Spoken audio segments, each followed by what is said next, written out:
Today on Seculo, it's breaking news. No more mask on planes after a federal judge's ruling. We'll explain what it means for you. Keeping you informed and engaged, now more than ever.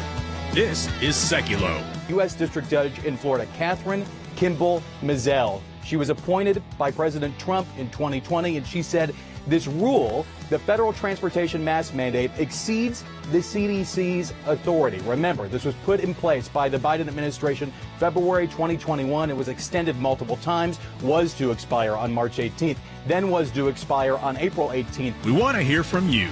Share and post your comments or call 1-800-684-3110. Just last week, the Biden administration announced it was going to be extended by 2 weeks. The new expiration date was May 3rd, 2022, and we now know, thanks to this judge's ruling, that is no longer the case. The federal transportation mask mandate, planes, trains, buses, boats, and in terminals, masks no longer required pending this federal review. And now your host, Jordan Seculo. Hey, welcome to Seculo. Folks, I want to read right from the opinion. This is, again, it's important because we talk about elections have consequences, and some of those consequences last longer than how long someone is in office, especially when it comes to a president of the United States, because they make judicial appointments that are lifetime appointments. And this is a district court judge out of Florida, the Tampa area, Catherine Mizelle, who put this ruling into place. Let me read the conclusion for you. Quote, "It's indisputable that the public has a strong interest in combating the spread of COVID-19. In pursuit of that end, the CDC issued the mask mandate." I want to remind everybody right now, the mask mandate on these places of travel was not put in place until January 31st of 2021. So during the beginning of COVID, this was done, mask mandates were decided by individual businesses. And so the airports themselves would decide, that the actual airlines would decide. And this was, so it was done at a more localized level. And of course, to this day, you can still decide if you want to wear a mask. Of course you can. When you are on an airplane, no one is forcing you to take your mask off. But what we saw was widespread support from all of the major airlines. People were literally going through the halls of airplanes, the aisle of the airplane last night, and taking people's masks to throw away. I mean, this is something the major airlines have asked. They wanted a return to normalcy. They were battered during the first couple of years of COVID when there was so little travel. Now they're coming back, and they're saying, listen, this is one of the safest places to be, is airlines. It affects more than that, too. It affects, again, trains, some modes of transportation on water as well. But I want to continue on with the conclusion from this case. So in pursuit of that end, the CDC issued the mask mandate. But the mandate exceeded the CDC's statutory authority. We'll talk about that a little bit and what this judge found there, which was interesting. Improperly invoked a good cause exception to notice and comment rulemaking. That's, again, the Administrative Procedures Act, and failed to adequately explain its decisions. Because our system does not permit agencies to act unlawfully, even in the pursuit of desirable ends, the court declares unlawful and vacates the mask mandate. And we saw immediate reaction. I want to get your calls about this. 1-800-684-3110. That's 1-800-684-3110. You know, as a parent of young children, that whole idea of having to keep those masks on them, you know, and how to do that, and then you're getting thrown off flights if you can't do it. I mean, there were consequences here, and it was not so. A lot of times that was people had medical conditions that shouldn't have been wearing masks in the first place. This whole idea that, again, no one's going to force you not to take a mask. Now, Daniel just wrote on Facebook, is this real? No more masks on airplanes, really? Yes, it is real. Now, an airline could still come back and say, we're going to require it. That's a private business. But so far, all of the major airlines, the big names, they ended the mandate like while the flights were in air. And you've seen maybe the videos of the flight attendants walking down the aisle of the plane, trashing people's masks. So what you also saw was almost universally, except for some liberals crying out online, which again, they can wear their mask if they want. Universally, people saying, thank you, off. I mean, the mask came off. The corporate America was also in line with average America, everyday America, all of us, the normal folks out there. And again, we'll take your calls on it, 1-800-684-3110, the beginning of the end of these mandates. masks are not required on airplanes after the travel mask mandate was struck down. That means the TSA will not enforce the rule at airports and other transportation hubs. The news comes after a federal judge in Florida today ruled that the CDC exceeded its authority and failed to follow proper rulemaking. The question now is, will the federal government appeal that decision? This is obviously a disappointing decision.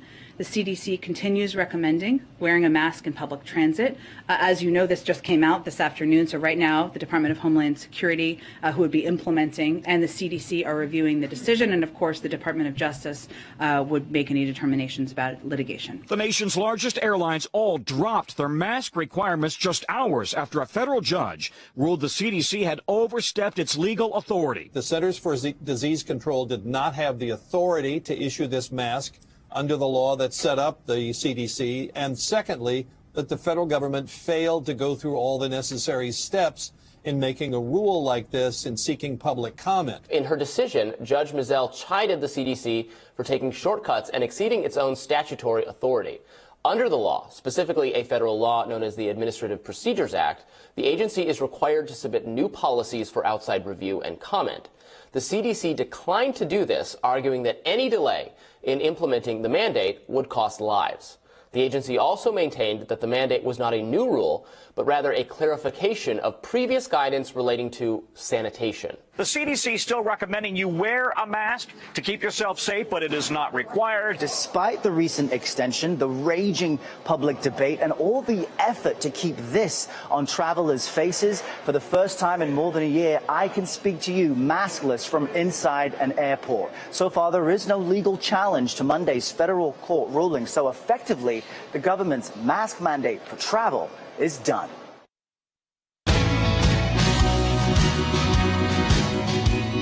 Here the case was titled Health Freedom Defense Fund versus Joseph R. Biden in his official capacity as President of the United States. This vacated the mask mandate immediately, and we saw the reactions to this immediately as well.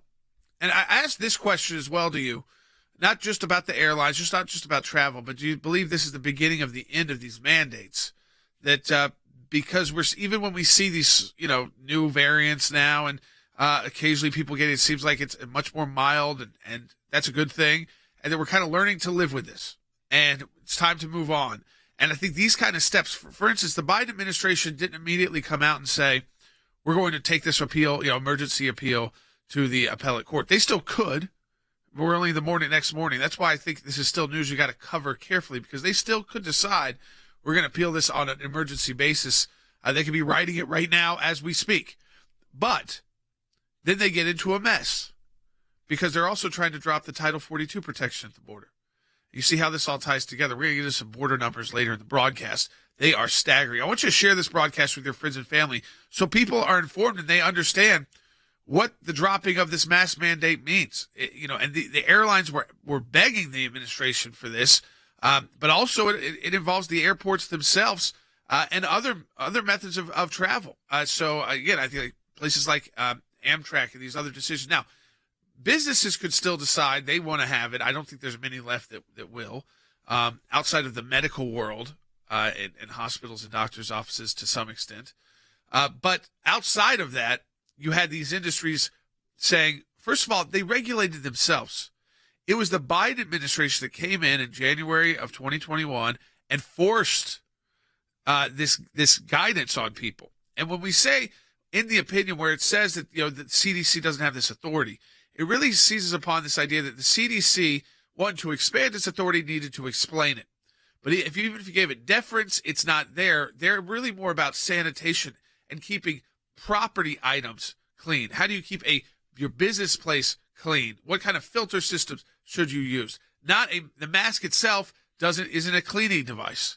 So that's part of where it rests on. Then it also rests on the fact that they try to do this in an emergency way, which then go around the Administrative Procedures Act, which requires certain dates and times and comment periods. They said they didn't have the authority to do that. So ultimately, they're losing on all accounts.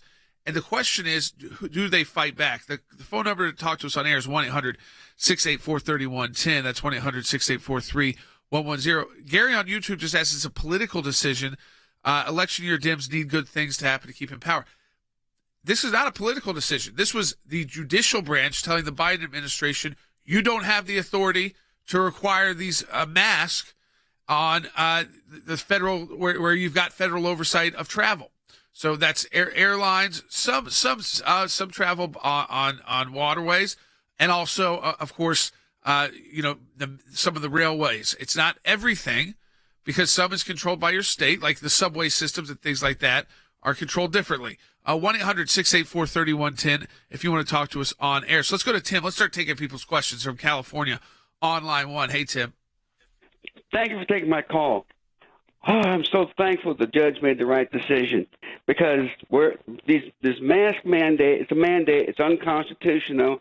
Now, what do I have to do I ride paratransit, and they require I have to wear a mask. It's unconstitutional. What do I have to do to let them know I'm not going to wear a mask? Because they don't protect. Here's the thing. If that's controlled by a state, under the authority of your state, or under the authority of like a city or municipality, this ruling does not apply to them. This applies to the CDC and where the federal government had control. So if you're living in a state or a city that is still requiring this, you will not get relief from this. I'm not saying you could not file a lawsuit. There's potential that you could, now that you've got some more precedent here. But also the second part to that is, remember, nothing that this judge did forced Delta Airlines to announce, on its flights, take your mask off. That business could still say, we think it's in our best interest to have these masks on. And if you want to travel with us, you need to. You need to wear it. Here's the limits. Here's the age. Here's the requirements. So that they could have done that. What is astonishing here is that when we usually talk about the big corporate world, especially the big public-facing companies, we see a lot of woke culture lately, and not on this issue. Not on this issue. They were ready to go. In fact, I want to take Crystal's call out of Nevada online too. Hey, Crystal, welcome to Secular. You're on the air. Hello, how's it going? We're good. So I work at the airport, and literally I'm a gate agent, and the pilot he was so ecstatic that he said, there's no more masks. We don't have to wear them anymore. And they had all taken them off, and the passengers were coming off with no masks, and it was amazing. And I had just heard about it. It was like within half an hour. Yeah, and they were that's why I was saying, Crystal. I mean, I want to talk to you for a second here, because this happened immediately. I mean, basically as quickly as possible. As soon as it was announced and it was kind of clear that the mask could come off, the mask came off overwhelmingly.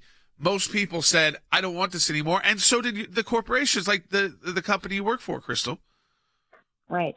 And then they're saying it's optional in the airport, but yeah, everybody's excited. It's always been optional in the airport. I mean, there are people from other countries where that's more common.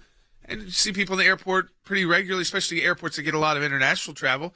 People who decide to do that. That's a personal decision. I have no problem with that. If people are immunocompromised, they need to continue to wear a mask. They feel like they do. If they feel better about it, great. Go ahead. And again, give the corporations the flexibility. Like, if there is some real issue with this down the road, or, I don't think, with COVID, it seems like these right now, even when there's new variants, are not as intense, but let's say they do get more intense. These companies did the right thing well before Joe Biden was president. And now they're asked to do the right thing here. Now, how could the Biden administration possibly say we want to keep Americans masked while they're traveling, but we're not going to worry about illegal border crossing, which, by the way, the numbers are just, they released the numbers, get this, at the same time all the mask mandate info was coming out. So you weren't getting as much coverage on how insane it is at our southern border right now and out of control these numbers are. We're going to get into all those numbers when we get back in the next segment of the broadcast. We're going to continue to take your phone calls on the mask mandate, also on the immigration issue when we get to that. But I do think it's important, that you all understand that with the mask mandate specifically did not come in place under like the Trump administration. It was not something that's been around for years at this federal level. This is something the Biden administration did, which the airlines themselves had started to oppose a couple of months ago, and were testifying before Congress. Let me go to Paul in North Carolina on line 4. Hey, Paul. Hey, Jay, how's it going? my whole question is, during your little intro, you were saying that, privately owned businesses or companies could go back to enforce a mask mandate, but airlines technically are not private companies because they're publicly traded and they do receive funding from the federal government. So they still are not. They're not government entities. So they are, in a sense, while they are publicly traded, they are companies that get to make the decisions themselves. So there's a difference between the government saying, okay, you don't have to do this anymore, but a company saying, well, we want you to. And that is a very big legal difference. So, again, whether the company is publicly traded, whether it's a private company, they get to make decisions on that. So, again, the non-government out there is what we're talking about here. You don't even have to get into those specifics of are they publicly traded or not.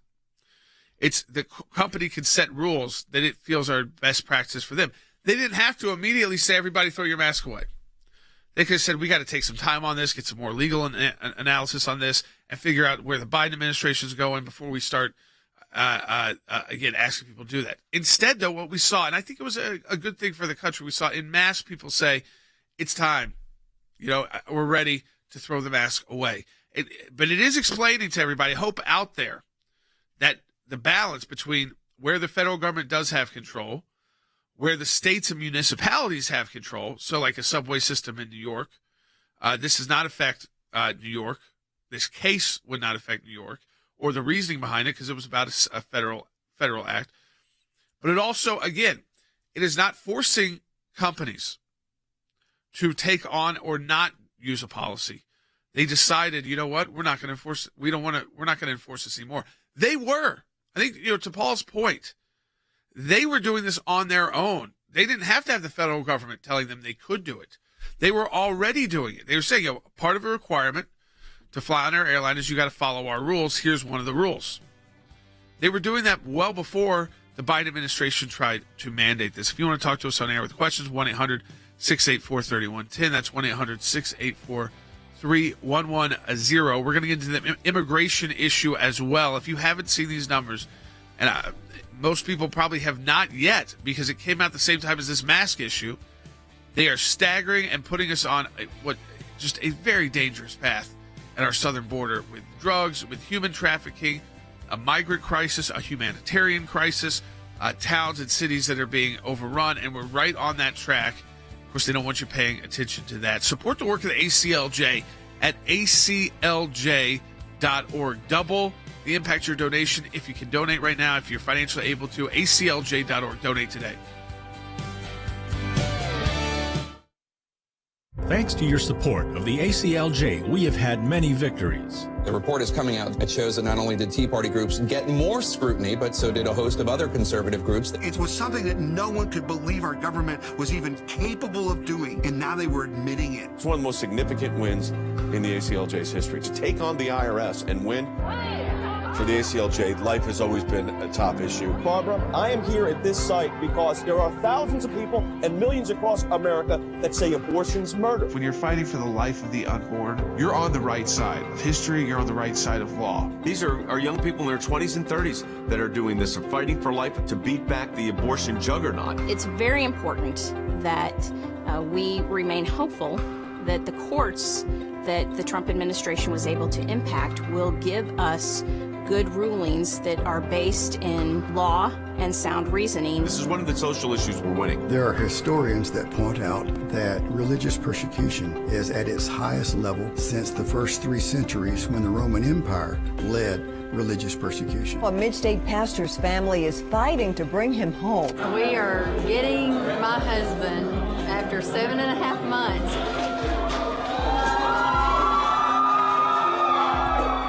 Turkey should not get away with holding my father one more day. When Brunson was finally released, who meets him at the airport at 2:30 in the morning? Rick Grinnell. I saw Pastor Brunson walk down the stairs of the plane. I was filled with emotion.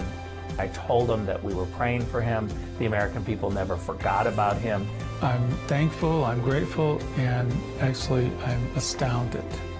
We need your help as we continue this work here in the United States and around the world. Join the matching challenge today, and your tax-deductible donation will be doubled.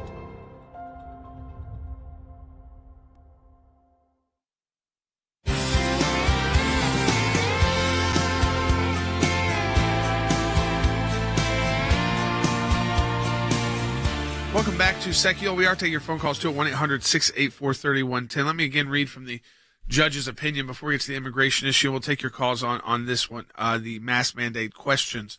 So if you have questions about what this means, give us a call. In most of your hypotheticals right now, I think we can give you a pretty clear answer, even though this case just came out last night. 1-800-684-3110. Remember, the ACLJ, we were on the front and center representing the Heritage Foundation on the business vaccine mandate. In those cases, remember, 100 or more employees, and you had to check your employees. You were going to have to keep a register of each week of all these different employees and who was this and who was that. And that we won in federal court all the way to the U.S. Supreme Court. So, I mean, the idea here, folks, I think that you are starting to see a nation turn the tide. It doesn't mean the rest of the world's going to be with us, and it can certainly be different depending on where you live in the country. But that's what federalism is all about. Your state could be very different than my home state. 1-800-684-3110 if you've got questions about what this judicial decision means for mask mandates. 1-800-684-3110. But if you read from the opinion, here's what's clear. The CDC issued a mask mandate because it has the public has a strong interest in combating the spread of COVID-19. But the mandate exceeded the CDC's statutory authority, improperly invoked the good cause exception to notice and comment rulemaking, that's the Administrative Procedures Act, and failed to adequately explain its decisions. They also went to say that this wasn't some gray area with the CDC. There's something called Chevron deference. And this wasn't just a gray area where then you favor the government's interpretation.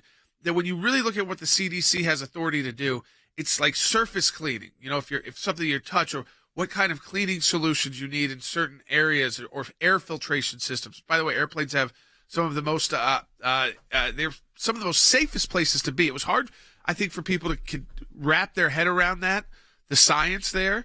But because of the air filtration system that are inside airplanes, it was the entire time during this pandemic one of the safest places to be with a group of people because of the filtration system that's in the system. It goes on to say, because our system does not prevent agencies like the CDC to act unlawfully, even in pursuit of desirable ends, the court declares unlawful and vacates the mask mandate. Let me go to Marie's question in Tennessee on line 2. Hey, Marie, welcome to Secular. You're on the air. Hi, thank you for taking my call. And this is personal for me, but my family. Do you think that this decision is another step in the right direction to finally getting rid of these vaccine mandates? Even though the Supreme Court has ruled for businesses over 100 people, and we're getting ready to let Title 42 expire, but you still have private businesses in the state of Tennessee who are requiring vaccine mandates. They've dropped everything else. Yeah. But that's the difference. You're talking about private businesses, and you see the legal challenges there. They're very different than the challenges at the state level. Now, it's interesting, the Supreme Court, when it comes to the military, they threw out another case yesterday at the U.S. Supreme Court. They're not going to consider it about a vaccine mandate for people in the military. So that's where it goes kind of federally. Now, when you're talking about private businesses, again, they get to make decisions. Now, most of them have exceptions within. Almost all of them do. And because they have exceptions for people who either are immunocompromised, can't take a vaccine, or have some religious objection to it, they have procedures in place if they are still going to mandate this. I do think this does, though, to the bigger picture, it does, as a country, it's important, like mentally, how you look at things. As a country, it pushes us forward. We now know we have the technology, we have the medicine, we have the medical capability, we have vaccines, we have all these things to combat COVID, and we can move forward as a nation and get this return to normalcy. And let me tell you something, folks. Depending on where you live, you've already kind of had a return to normalcy. And it was kind of maybe when you went to the airport, it was like, oh, I got to go do this again. But you had a return to normalcy. I say if you were in red states. If you're in deeply blue states, you still haven't returned there, and the federal courts aren't the ones that are going to force that. That's going to have to be decisions at the state and local level, and that's the way our government is supposed to work. Let me go to Than Bennett in Washington, D.C. right away. I mean, Than, there was an interesting report out of our friend Shannon Bream at Fox News. They were at DCA, which is the airport right inside, right across from the District of Columbia. It's the closest airport to our nation's capital. It's right there in Virginia. And she said about 90% of people there still had masks on. They weren't being forced to do it, but they did it. And I think that's going to be a lot. You can kind of pick where you are in the country, and it's going to be different based off that. Though I think there's a lot of virtue signaling going on with the Washington, D.C. crowd. What I'm more interested to see is what happens in places like L.A. and New York and those kind of cities where if most people on those flights and in those airports are tossing it too. Well, that's perfectly appropriate, right, Jordan? I mean, we're all about freedom. So if you want to wear a mask in certain situations or you are immunocompromised, absolutely you should be able to do that. Same thing with a vaccine. You should be able to take it. You should be able to not take it. But Jordan, I will tell you, even in a place like Washington, D.C., where maybe a higher percentage will continue to wear the mask, it was still very interesting to me that the D.C. Transit Authority did almost immediately drop their mandate for mask wearing on the metro, on D.C. buses, really the same as the airlines did. So I think it comes back to the fact that so many of them were actually relying on the CDC, and they had said for so long that the reason they have this mandate in place is because the CDC was requiring it. So when it got thrown out, they really did have to bend to the will of their consumers. Look, consumers may choose to wear it, but even here, Jordan, even in Washington, D.C., consumers were ready for the forced wearing to end. And so that has happened today. Yeah, that's interesting, too, because you've got a federal local mix there in Washington, D.C., but they must have felt like because of that mix, this had a bigger requirement on them than it would like the New York the MTA and the Metro Transit Authority there, things like that. But what is important here to note, and what Dan said, is you're starting to see the shifts. I think we're going to get into immigration in the second half hour. We just didn't have time to get to it in this half hour. But let me just tell you, these numbers are shocking, so we'll keep Dan with us. I mean, just absolutely shocking. And Dan, I want to tie it to this real quick. I think the toughest thing the Biden administration's got here to explain is they're dropping Title 42, which was the pandemic rule for our border, which allowed quicker expulsions, and it empowered our Border Patrol agents and ICE agents to get things done quickly. How do you drop that and then also fight to keep Americans masked on an airline? It's going to be very interesting, isn't it, Jordan? Because even at yesterday's press conference, Jen Psaki said that the ruling was disappointing. Well, if it's disappointing, are they going to appeal that? Are they going to appeal that because the pandemic is still raging and so they need this mandate? If they do that, Jordan, how in the world are they going to turn around and say we're also going to continue to abandon Title 42 because there is no pandemic, there is no problem? There's just not a consistency in this policy, Jordan. I'll tell you, this is not about the pandemic anymore. This is about a narrative. This is about appealing to certain demographics within their voter base. It's not based on the science. It's gonna have to be both one direction or the other. But right now, Jordan, that's not where they're at. All right, folks. Again, what is the Biden administration to do? I mean, they set themselves up for these disasters. We've said the whole time, you can't put these pandemic mandates on people and then drop it for the southern border. When we get back from this break, when you hear the numbers out of the southern border, which, by the way, they released right when this case started breaking last night. Right when the news started coming out about it, they released the border numbers. They're constantly trying to bury all of this and the bad news away. But we're getting it out there. And that's part of what we do through this broadcast is get you the truth, get you the actual information, and explain it so that you take away something from these broadcasts. Support our work at aclj.org.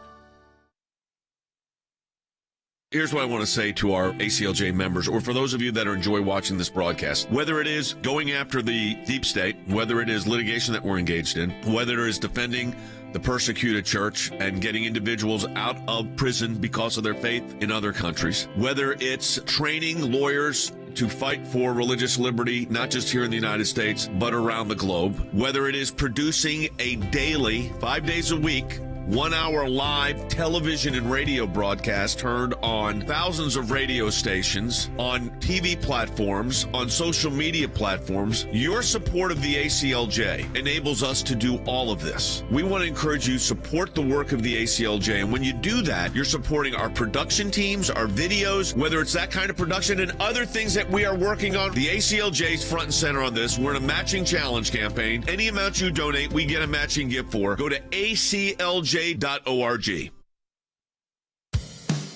Keeping you informed and engaged, now more than ever. This is Seculo. And now your host, Jordan Seculo. Hey, welcome back to Seculo. We are taking your phone calls too. If you got questions about this mask mandate case, it does. Listen, when a federal court rules this way, it does open up a lot of questions people have. Now, what we saw, interestingly enough, was TSA and the airlines quickly drop these mandates, and in some cities. Like Dan was talking about the Washington, D.C. transportation systems there, like the metro and buses and trains. And so there you had one issue. Then you've got what happens in New York with the subway or out in L.A. with mass transport, any kind of transportation. And this does not directly affect those. They've still, you still have a locality that has control and states that have control. So you have to kind of go and look at each one and see if they might still take a decision like this and say, well, because of this decision, we're not going to do this anymore. But there's some places where it actually has a requirement to drop, and other places where it's just going to, I think, encourage people to drop. Now, what we're also getting into the second half hour of the broadcast, I hope if you're watching the broadcast, share it with your friends and family, whether you're watching on Rumble, on Facebook, or YouTube. Again, I encourage you to click that share button because the news on immigration is also just staggering. And Dan, we're going to get into this more in the next segment of the broadcast. But we're seeing the highest number last month since Joe Biden took office of the actual people encountered at the southern border. That does not include an estimate of how many people got through without being encountered by federal agents. Jordan, this is unbelievable. Listen to these numbers. In the month of March, the Customs and Border Border Patrol said that they encountered 221,303 migrants. Jordan, that's 28% higher than last March. And get this. This is what I think the most telling comparison is. It's 6.5 times what it was in March of 2020, 2 years ago. So, to say that there is still a record number surging at the border and that there's still a crisis on our border, I think would be an understatement, Jordan. Look, it's just going to compound if the track that we're on right now continues, because we touched on this just a bit in the last segment of the broadcast, but the current plan is to walk away from Title 42 removals, which accounted for almost 100,000 over that stretch. So, Jordan, I mean, you're talking about numbers that we've never, ever seen before. We're talking about intentionally not enforcing, intentionally not removing, and then we're going to layer on top of that, laying down an authority that exists in statute for removals at the border. So we have a mounting crisis, and it is heading in only one direction. If anyone thinks that this is going away without a change in policy, these numbers should really concern you. Yeah, I mean, folks, when we go through this, I think you'll be shocked, but also, you know what to expect out of this administration. But, it's getting to a point. I think Texas, by doing what Texas is doing, is setting up a potential court challenge again to the Supreme Court. And since we had that Arizona case where the Supreme Court decided that, because the Constitution, based off Article 1 of the Constitution, the legislative powers, this is immigration and borders control is up to the federal government. States do not play a role unless the federal government really deputizes or brings them in to the process. But we have a different court now, and we also have even a longer record of just the crises that this is happening. Now, it's not just a border crisis, but it's a crisis for these states who are taking in the vast majority of these individuals who are coming in through the southern border. And it's, again, the pandemic, there was, with Title 42, at least our agents were able to act more quickly. Now, by this administration, they've been demonized, hampered, and the last remaining power they had, remember, they've canceled all the other Trump administration policies. We're in court over that, even policies on human trafficking. But they also want to remove Title 42 protections. They were in court fighting to keep UMask on an airplane, while at the same time saying illegal migrants at the southern border there should not be an expulsion program because of a pandemic in our country and the world. We'll take your phone calls at 1-800-684-3110. How's immigration and these issues affecting you and your community? I'd love to hear those reports so people understand and support the work of the ACLJ. We're in a matching challenge month. Double the impact of your donation at aclj.org.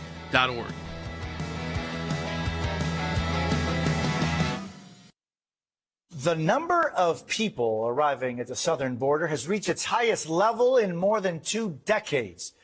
The Homeland Security Department said in a court filing that authorities encountered more than 221,000 migrants along the border with Mexico last month. That is a 34% increase from February alone, just from the prior month. Border officials are warning that number will explode in May when Biden officially pulls the plug on the Trump-era policy.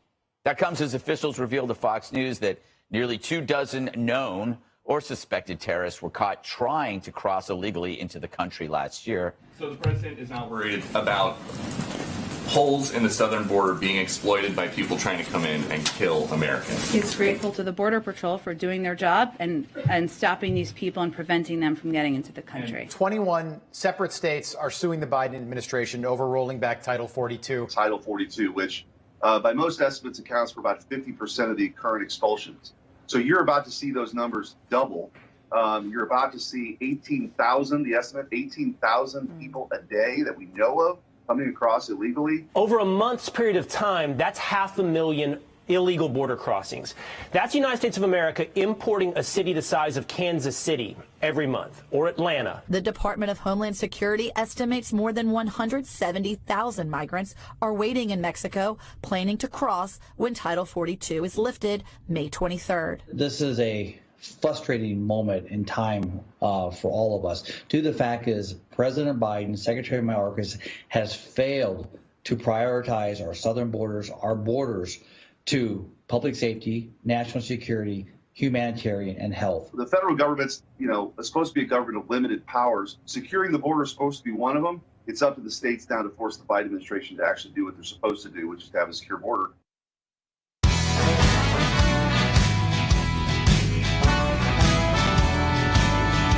All right, getting into the border numbers, and if you want to talk to us, you've got questions about this, 1-800-684-3110. 3110, that's 1-800-684-3110. So migrant encounters in March at the southern border topped 221,000. It's the highest number since Joe Biden took office. Just to put these in perspective, Customs and Border Protections, they said in a court filing on Friday that 221,303 migrants were encountered at the southern border in March. So statistically, that's approximately 28% higher than March of 2021, when there were 173,000 migrants encountered. Then you go back to March of 2020. Trump years, 34,000. 34,000. Now, that's still a lot of encounters, but that's not 221,000. So you see the policies by the Trump administration, the tone, the idea that we're going to send you back, remain in Mexico, Operation Talon, all those issues. Did it stop all illegal migration? Of course not. That's why the wall was being built to assist in that, to stop more of the illegal immigration. But you can see in the numbers itself how your tone, how your policies, how supporting the Border Patrol and ICE instead of demonizing them does turn the numbers around. Doesn't mean it's that's still a very high number, but it's nothing like 221,000. And that's the people they actually have encountered, that's engaged with. That does not mean, and that's not an estimate of how many people got through without being encountered. But the numbers, they get worse than that. It's bigger than any of the numbers last year. So even when you got into the summer months, where you see the highest amount of border crossing, illegal border crossing, especially under this administration, it peaked at 213,000. So still, again, this is over. This is one of the first months of the year where it's warm enough, where you start seeing these caravans and the human smugglers, the traffickers, coyotes actually try to utilize the process. And so that's what they're doing here.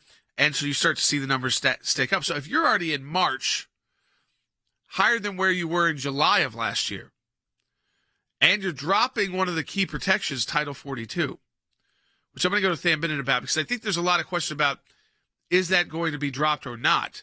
Because there is some serious pushback. Let me go to Tham Bennett right now in Washington, D.C. We talked about that a little bit today. We talked about it in previous broadcasts, but there is mounting opposition to removing the Title 42 tool that enabled our border agents to more quickly expel people.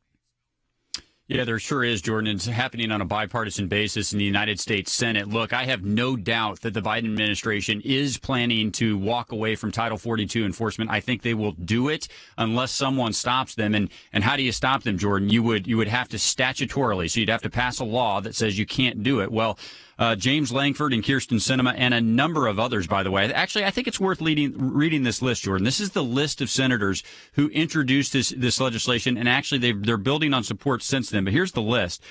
James Lankford, Kyrsten Sinema, John Cornyn, Mark Kelly, of course, he's up for re-election in Arizona, John Thune, Joe Manchin, Shelley Moore Capito, John Tester, Rob Portman, Maggie Hassan, and Tom Tillis have introduced a piece of legislation, Jordan, that this makes perfect sense, right?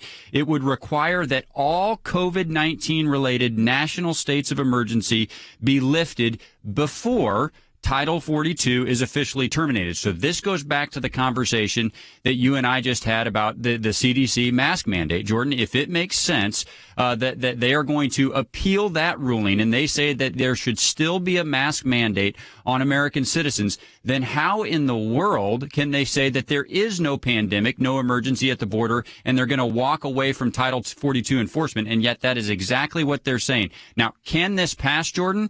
I think if it came up in the United States Senate, I do think it would clear the 60 votes needed to pass in the United States Senate. Then, of course, you've got the question of the United States House. I don't think that Speaker Pelosi would schedule a vote. However, if 218 members of the United States House were to sign a discharge petition, she'd have no choice. She would have to put the legislation on the floor of the House. And, Jordan, I think if this piece of legislation actually came to a vote in the United States House, I think it would pass. Yeah, I mean, and this is because in the House, you got everybody's up for re-election. The Senate, you get about a third of people up for re-election. There's some open seats mixed in there as well. Certainly in the House, where you've seen about 30 Democrats retire. But I tend to agree with you, Thad. I think that there is agreement that this is the wrong time to remove this program without a backstop.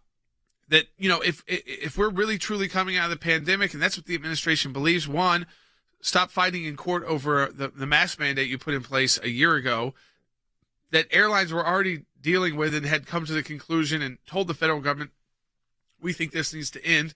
Biden administration ignored that. But then on this issue where they want to remove Title 42, I would say this. If you were someone who said, let's get out of this pandemic mindset, before you'd remove Title 42, you'd have, okay, what are we going to replace this with? What are we going to do? You know, all the policies, and the Trump administration had the policies in place, like remain in Mexico and these agreements with other countries. They had policies that empowered our border patrol and our agents. But I just got a letter, Than, from Congressman Jim Jordan to Secretary Mayorkas of Homeland Security. He's finally agreed to testify before the committee, and this is what they want. Basically, is what is the plan here? What about and what programs are you running to actually protect the border? And conversely, what programs are you running to make the border more porous?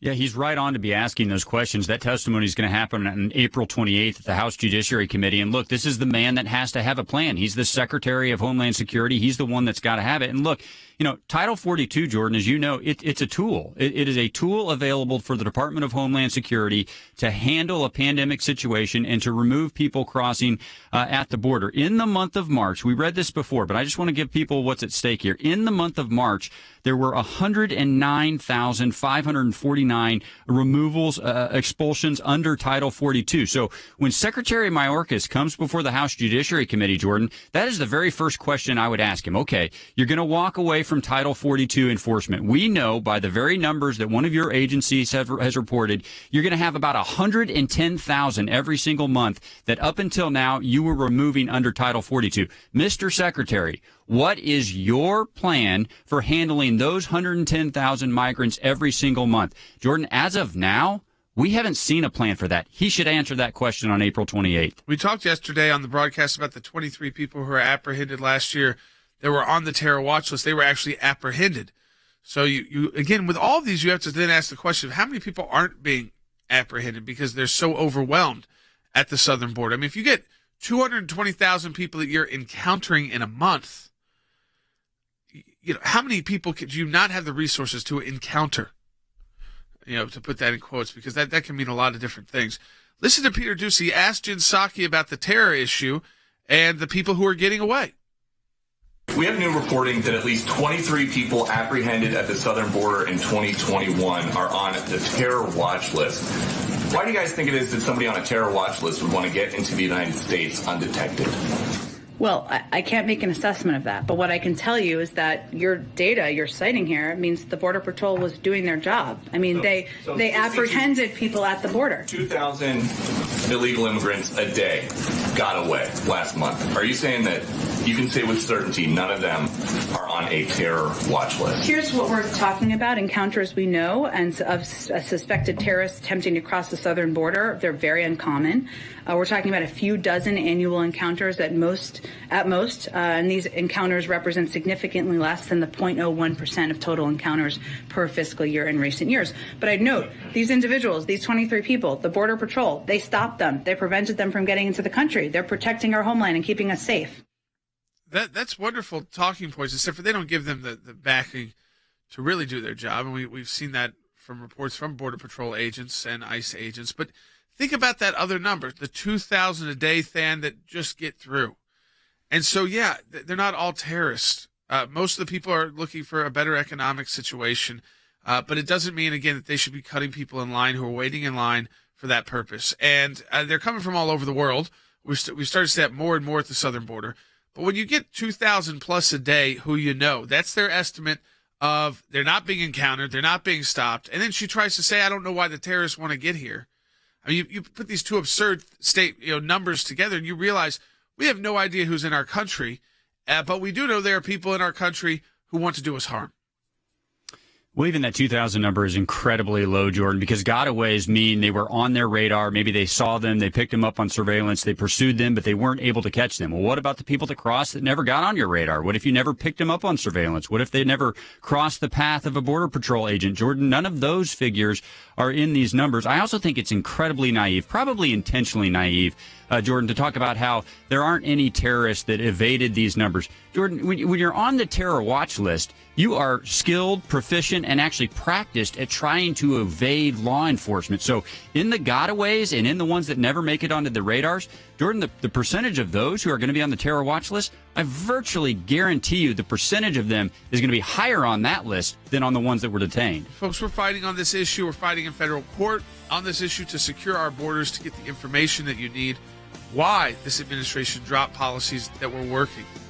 And our sense is that it really just because, well, they were Donald Trump's policies. They didn't care if they were working or not, or if they created a better humanitarian situation. Support the work of the ACLJ. We're in a matching challenge right now. Donate at aclj.org.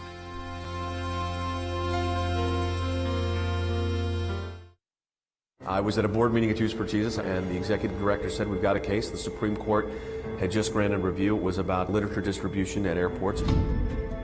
We wanted to have the Bible study meet in the school, but it turned into a problem when the principal said, no, you can't have it. I told her that I wanted to sing Noel, and she said, the principal said that we can't have anything to do with Christ in our songs. We marched around the country defending evangelism in Chicago, in Boston, in New York, Atlanta, Texas, Southern California, Northern California, and points in between. We got a letter one evening from the IRS saying they wanted all this information that we all knew immediately was not right. How do you fight the government? How do you fight the IRS? Tea Party groups say they're being targeted by the Internal Revenue Service, and they're enlisting the aid of the American Center for Law and Justice. They were trying to shut groups down that they disagreed with. This was very, very serious. The federal courts do not need to become monitors of state trespass actions, and that's all this is. We were looking for the right to speak our minds and our consciences, and we won that right today. Religious persecution is a situation where your life is literally put in jeopardy simply because of what you believe. Can you help? Can you do something? He's on death row, and so we launched an international campaign. His freedom now rests solely on diplomatic efforts by the United States government and world leaders dedicated to human rights. The release of Andrew Brunson. He is the American evangelical from North Carolina, held in Turkey for more than 2 years. There was an Air Force plane that came from Germany that had been on standby. We're flying, and they finally left Turkish airspace. It's like, okay, we're really out of Turkey and free again.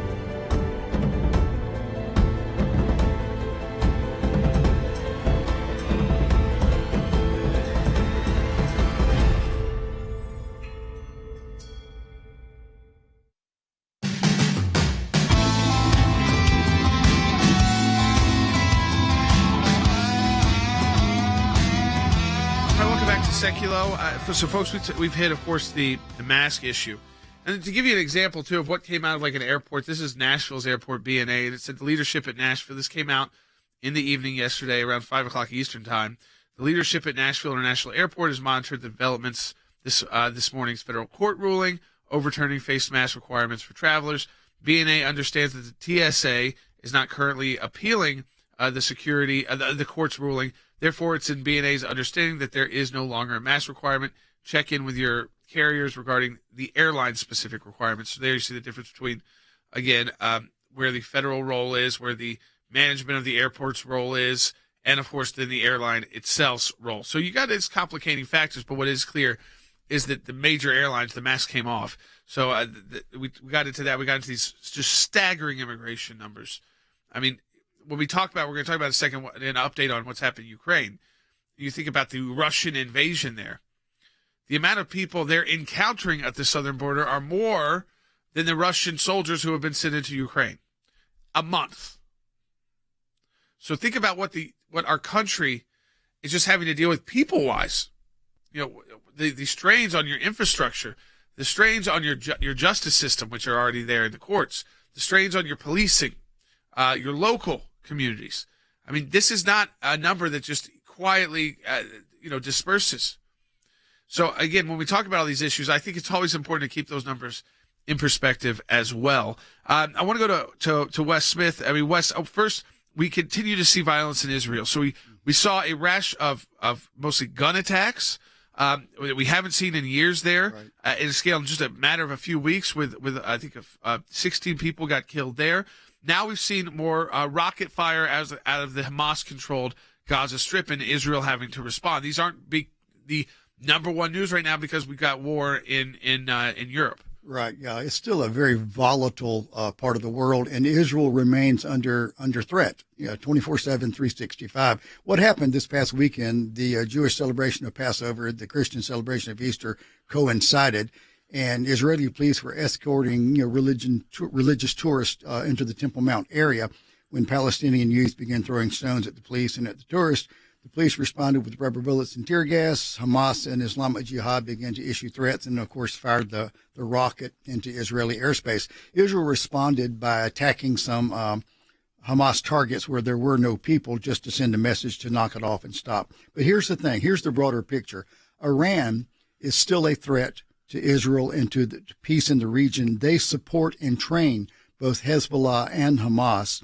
And on Monday, while all this is going on, Jordan, and this rocket is fired, the Iranian president, Ibrahim Raisi, said that Iran will strike at the heart of Israel. That's his quote. If Israel does anything to interfere with what's going on in Iran. What is going on in Iran? They are in negotiations in Vienna. They are really, really moving rapidly towards acquiring a nuclear weapon. President Biden is really considering lifting sanctions on Iran. And meanwhile, Israel has vowed they will not allow Iran to acquire a nuclear weapon. So this is this volatile background.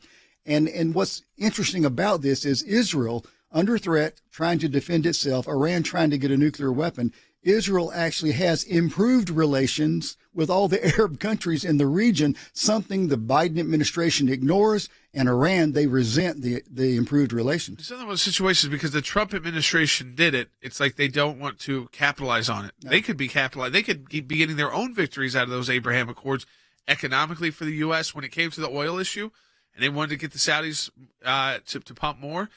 Instead of leveraging that, they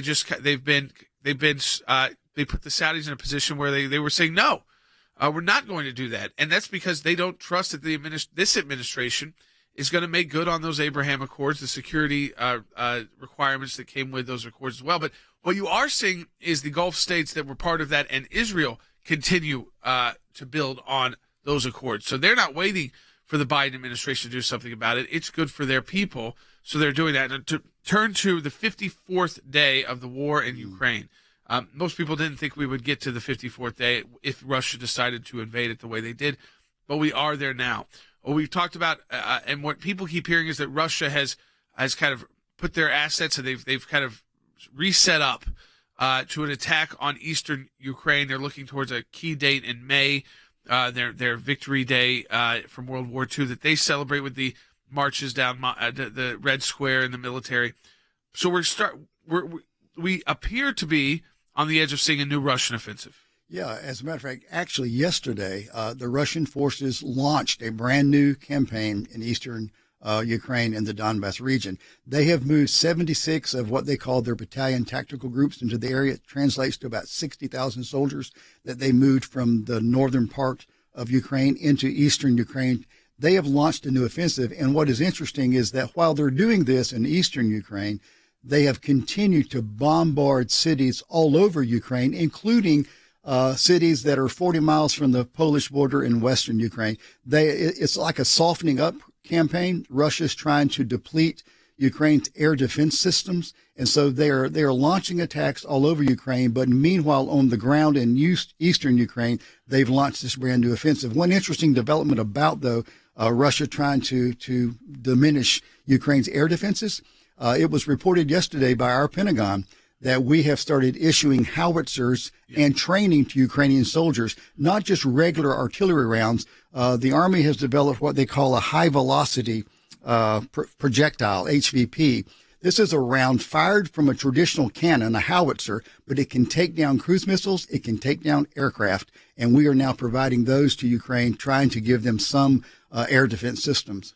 So the level of the weaponry that they're starting to receive, because this I think was a big point yesterday, we had been kind of putting together for them in these weapon shipments that we were a part of and maybe spending money on, but they were a lot of Soviet era weapons that they were more used, that they were trained on, they knew how to use. So we were going to those former Soviet bloc countries and saying, we'll fund you this, we'll replenish your weapon supply.